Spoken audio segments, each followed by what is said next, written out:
오늘의 말씀 전도서 12장 1절부터 14절 말씀. 하나님 아버지, 2022년 마지막 날인 12월 31일 이 시간에도 하나님의 은혜를 삼함으로 주님 앞에 나오게 하시니 감사합니다.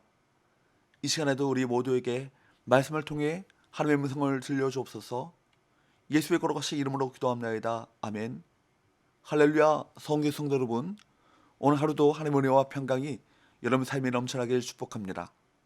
오늘 우리에게 주는 하나님의 말씀은 전도서 12장 1절에서 14절까지 마지막 전도서 말씀입니다.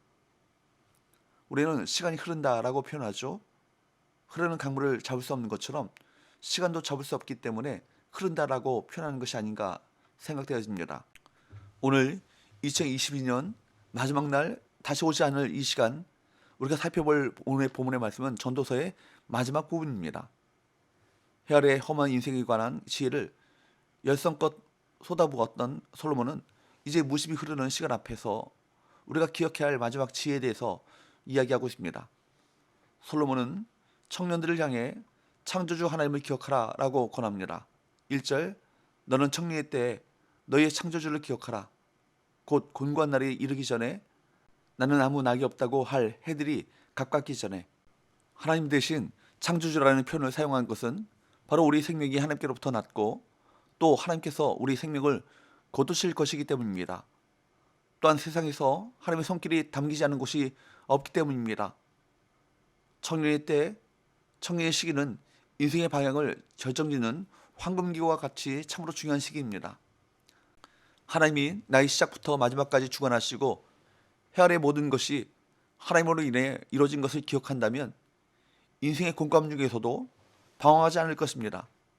2절, 해와 빛과 달과 별들이 얻기 전에, 비 뒤에 구름이 다시 일어나기 전에 그리하라. 솔로몬은 우주의 발광체들과 비 뒤의 구름들로 세상이 어두워지는 것처럼 인생의 어둠이 오기 전에 창조주를 기억하라 라고 말합니다. 어두워진다는 것은 생명이 꺼지는 것, 죽음을 의미합니다. 곧 죽음이 이르기 전에 어서 그리하라는 것입니다. 인생의 연수는 저마다 다르지만 죽음 앞에 섰을 때 공통적으로 깨닫게 되는 것은 시간이 너무나도 짧다는 것입니다. 그 짧은 시간이 다 흐르고 마지막 순간이 다가오기 전에 우리는 창조주 하나님을 기억해야 할 것입니다. 솔로몬은 3절에서 8절 말씀에서 인체의 노화 현상을 여러 가지 비유로 표현하는데, 세월이 가면서 집이 무너짐과 같이 육체의 집도 언젠가 무너지게 됨을 말씀하고 있습니다. 우리 몸을 집으로 비유하는 것은 우리 영혼이 돌아갈 영원한 집이 있다는 것을 암시하고 있습니다. 이것을 사도 바울은 뭐라고 이야기하고 있습니까? 고린도후서 5장 1절, 만일 땅에 있는 우리의 장막집이 무너지면 하나님께서 지으신 집 곧 손으로 지은 것이 아니요 하늘에 있는 영원한 집이 우리에게 있는 줄 아느니라. 바울은 우리 육신을 장막집 곧 텐트와 같은 임시 거처에 비유함으로 결코 무너지지 않는 하늘의 영원한 집을 사모할 것을 강조하고 있습니다. 이처럼 우리는 삶과 죽음을 대면하며 살아가야 합니다. 다시 오지 않을 오늘을 맞이하며 인생의 헛됨을 인정하고 창조주 하나님을 기억하는 복된 인생이 되시기를 주님으로 축복합니다.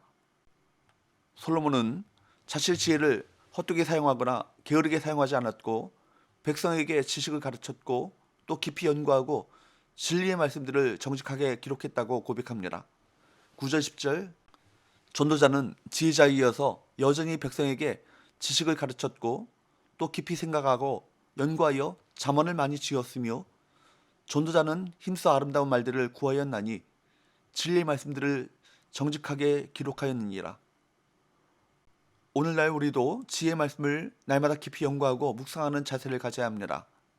연구와 묵상을 통해 깨닫게 된 지혜의 말씀들을 사람들에게 전하고 가르쳐야 합니다. 솔로몬은 지혜의 말씀의 특징에 관해 뭐라고 말씀하고 있습니까? 11절, 지혜자들의 말씀들은 찌르는 채찍들 같고 회중의 스승들의 말씀들은 잘 박힌 못 같으니 다 한 목자가 주신 바이니라. 찌르는 채찍과 같고 잘 박힌 못과 같다고 말합니다. 하나님의 지혜의 말씀들은 찌르는 채찍처럼 우리를 아프게도 하지만, 그러나 그 말씀들은 우리가 잘못된 길로 가는 것을 막아줍니다. 그리고 쉽게 요동하고 흔들리는 우리 삶을 잘 박힌 목과 같이 견고하게 든든하게 세워줍니다.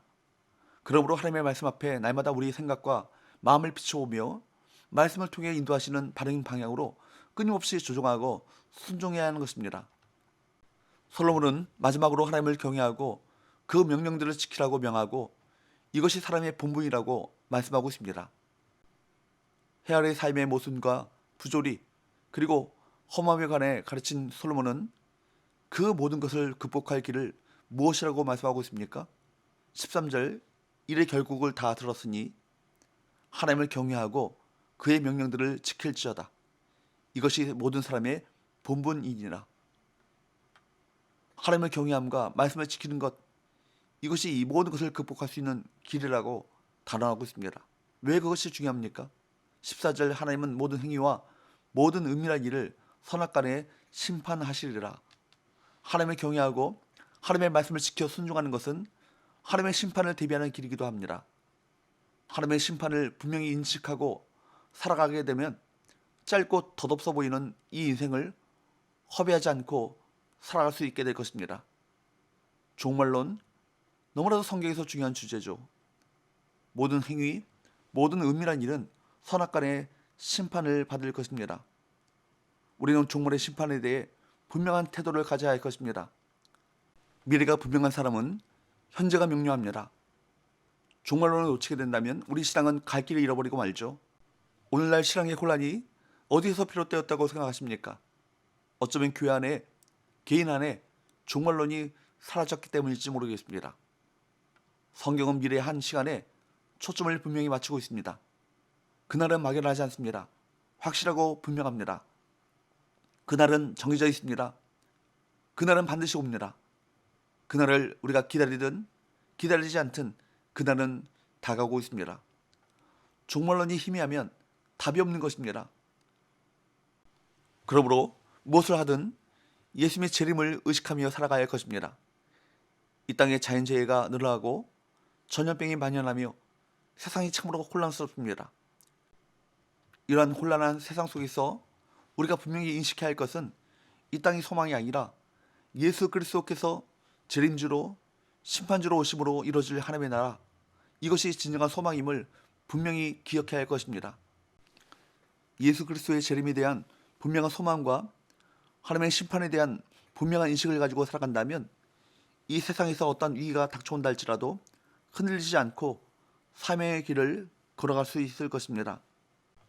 사랑하는 여러분, 창조주 하나님을 기억하고 그분을 경외함으로 허무함과 후회가 아닌 참 만족과 감사함으로 살아가시고 마지막 날에 주님께로부터 칭찬듣는 삶의 길을 흔들림 없이 걸어갈 수 있기를 주님으로 축복합니다. 기도합시다.